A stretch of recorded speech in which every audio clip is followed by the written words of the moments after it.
What's going on, guys? Today we got a new video for you guys. Haven't posted videos in a while, but now that the snow season's coming back here in Ontario, I'll be posting a little bit more, so look forward to that. But today we got a 2016 Ram 5500 with a Fisher XLS. It's the big one, the 10.6 to 11. And the issue we're having is we're just getting no communication with the controller inside the truck. So I'll just show you guys. We got all our plugs plugged in here, both our lighting and our power. And if we go inside the truck here and we try to turn the key on, usually on the controller here, you'll get power or the backlight will be on or something will happen, but we're just getting absolutely nothing. So in my experience with these things, this is most likely a power and ground issue because we're just having absolutely nothing. If it was a communication issue or an issue with one of the plugs or something like that, then at least we would have a light on the controller, or it would turn on but the light would flash at you or something. And the other thing I did notice is over here, when we turn the headlights on for the truck, if you guys are familiar with these plows, the headlights switch over from the truck to the headlights on the plow, and we're not getting anything like that. So that makes me think that the module here is not getting a proper power or a ground signal to turn on and let the truck know that the snow plow is attached and everything's going on. So I'm gonna pull up a wiring diagram and I'll show you guys how I'm going to try to diagnose this issue and get it fixed. All right, so here we are at the computer. I got the wiring diagram pulled up. Just zoom in a little bit so we can see better. But here, if we look, we got our battery, we got our main positive wire that goes through the 200 amp fuse, and it goes down into the vehicle harness, but it breaks off in a couple places here at this plug. And the other end of this wire, if you follow it back up, it is the connector inside the truck that you plug the remote into. So there's a couple wires that I like to check here. This red wire here that branches off, that is switched to accessory power. We need to make sure we check that because that will cause us an issue. As well, here inside this plug, I want to make sure that we have power and ground. In this plug, you have a power wire, you have a ground wire, and you also have two communication wires that are braided together. And then last thing I like to do is also just make sure that we have power and ground at the plugs down here in the bottom at the plow connector. So I will get back over to the truck and we'll start testing all this stuff. All right, so we're back here at the truck. I got my power probe hooked up to the battery. So now when we touch anything with a positive, it should make that noise and light up red. It's kind of a higher tone. And then when we touch something with ground, it's gonna make that noise. So just a reference for you guys if I don't catch it on camera. So first thing we're gonna do is at the plow connector here, this is the one that runs into the truck. So one of these pins here is gonna have power, one of them's gonna have ground. So there you go, you can see we got good power, and over here we got ground as well. So this plug checks out, everything should be good. And then these two little connectors inside the middle, those are communication wires, so we can't really check anything on there. Next thing we'll do is we will go inside the truck and set you guys up in here so that we can see what's going on. So inside here, how we have our truck set up is we have a little auxiliary fuse box here that runs all of our stuff, like our work lights and our safety lights, and also our plow and salter control, or accessory powers are in this fuse box. So this is the red wire that I showed you guys on the wiring diagram that is connected to accessory power. So right now the key is off on the truck. So if we do, my light just died. Give me 1 second here, guys. All right, we're back with another light. So here, if we test this fuse that we have our stuff running into, there should be nothing on it. It should just be ground right now because it is switched to key on power. So now if I turn the key on, sorry, bumped you guys there a little bit. Now we should have power here. There you go, you can see we got power. So that is good to go. We know this wire is good. You can also check it going into the module, but I don't think we need to do that. And then next thing we can check is over here. Put you guys in the screen here. We have our plug connector for the controller itself. So there is a red and a black wire here. These will be for the, just trying to adjust you guys here so you can see a little bit better. All right, so next thing we're gonna be testing is the plug here that the controller plugs into. So what we'll do is we gotta check for power and ground here. Hopefully you guys can see that. We got a red and a black wire. So on our black wire, let's see, we got good ground.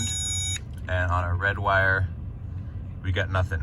No beans, nobody's home. So there's our problem. We're missing power to our remote here. So next thing that we will do is we will check the other end of this wire, which is underneath the hood, and I will show you guys that one next. So now we're back under the hood here. This is the next plug that we're gonna check. If you were to follow this side of the wire all the way back, it runs inside the truck, and that is the end of the controller plug that we just tested, and we found out we are missing power over there. So next thing we can do is to break down the system further is unplug this and check for power here. You'll find this one. These are our main power and ground wires that are connected to the battery. If you just follow this down, eventually you will see that it breaks off outside of the harness there, and then it comes to this plug. So we can just unplug it, and then inside this plug, if you guys can see, we should, oh yeah, look at all that corrosion there. So I'm guessing our problem is going to be right here, but this one is a black wire, this one is a red wire, so we should have our power, ground and power on these ones, and then the other two wires in the bottom are communication wires. So hopefully I can get this kind of in a position where you guys can see and we can test it. So once again, with the power probe, I'm just going to probe in here on this first pin. So our ground is good, which makes sense because we had ground inside the truck.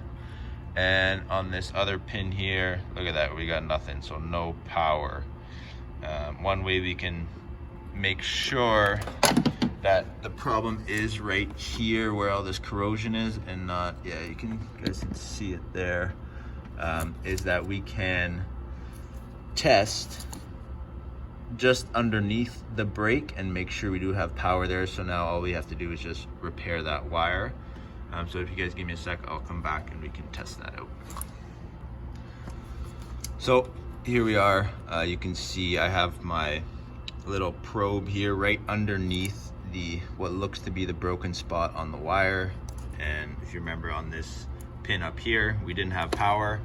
So let's just see what happens if we do actually have power on that wire. It's just broken right there. So inside here, there's a little metal tab that I will touch that is probed into the wire. And there you go, as you see, we do have power. So I'm gonna get this wiring harness kind of unburied out of here and get that wire repaired, and hopefully it resolves our issue. So I'm just going through editing this video right now. I just wanted to jump in here for a second and give a little bit better of an explanation about what we found here. So this is the plug here that we found has no power. So what would happen is basically it means the wire is broken from this plug to your battery positive here. So you got to find the break from there to here. But I just wanted to explain what would happen if you did have power on this wire, but you are still not getting power inside the truck at your remote connection, is that it means you have a break somewhere on this side of the wiring harness. So what you could do is you could take apart this wiring harness and look for any corrosion or stuff like that, or you could just go ahead and replace this harness, which will be this end is one end of the plug and the other end will be your connector for your controller. So just wanted to explain that a little bit further, and hopefully if you guys are having this issue, it helps you guys out. Here we are back. I just went ahead and disconnected this from our fuse and then this from the ground terminal on the battery and pulled the wire out a little bit so it's easier to work on. So as you can see here, there's our broken wire, and as well, upon a little more inspection, our ground wire also looks like it's been rubbing through somewhere. So we're going to repair both of these wires. What I'm going to use are just these crimp and seal connectors, and yeah, one thing you guys just got to make sure if you are going to use these crimp and seal connectors is on your wire crimpers, you got to make sure that you use the right connector. So if you look here, this one with the pointy tip here, if you use this on the crimp and seal connectors, you're just going to pierce the insulation, and then it's basically just going to, our problem here is going to happen again because it's going to start to corrode. So you got to use this front section here where there is nothing that will pinch the wire. It basically just squishes it. So yeah, I will get all of this fixed, and then I'll double check, make sure everything's good, and then hopefully our plow is working.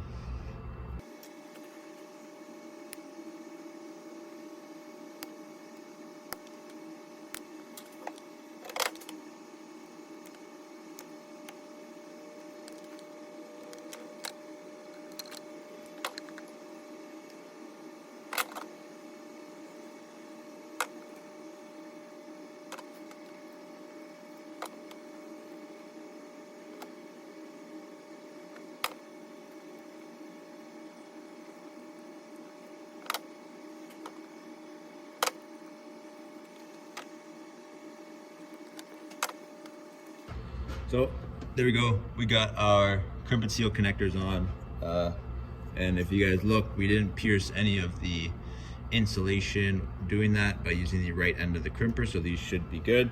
Last thing I like to do before I heat them up is I like to just do a little tug test on them to make sure that they are crimped and they're good. So I just got a little mini torch here that I like to use.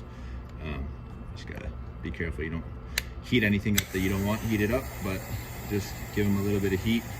They will shrink down around the wire, and there's like a little kind of silicone sealer that comes out of these connectors and seals the wires up nice. I'm pretty sure they don't recommend you use an open flame on these things. They do recommend that you use a heat gun instead, but I've never really had a problem using this. You just gotta be mindful of what you're doing so you don't burn them. But yeah, so we're just gonna let that cool for a second. I'll hook both ends of our battery here, our cable back up to the battery, and then we'll recheck everything, and hopefully we're good to go. So got everything hooked back up to the battery. Our connectors down here, you can see our crimp and seal connectors there. So what we can do, just to double check our work, is we can just probe on these and see. So that's our power wire. As you can see now, we got power there. And just double check our other one, we got ground there as well. So let's plug this back in. Hopefully I can do it one-handed. I think I got it, maybe not. Yeah, there you go, I heard the click. Now we can go back inside the truck. Let me grab a light. Go inside the truck here. Set you guys back up. And we can just test our connector here, and we should have power on the one that we were missing it before. Ground. And now, seems like we're still missing something. Maybe it's the other wire. There you go. So now we got power here that we didn't have before. So if we plug in our controller, we'll bet we got something going on over here. There you go. So now you can see the back lights are on. I don't know if I can get it in the dark so you guys can kind of see it. There you got your back lights. Look at that. Oh, it's flashing because we still have it disconnected. So back up here. One sec, guys. There you go. We got our plug reconnected here. And now, if we mess with our controller, if all is right, it will work. So everything's good. And there you go. Now, our plow is working. So, there you go, guys. Sometimes you can find where the wires are broken in these wiring harnesses, and sometimes it's just too difficult. You got to just replace the whole wire. But this one, we did get lucky and we were able to just fix the broken wire. So yeah, there you go. If you guys are having this issue, just make sure you guys check all those power and grounds that I did show you, and hopefully you guys can solve the issue. Yeah, good luck, guys. Thanks for watching.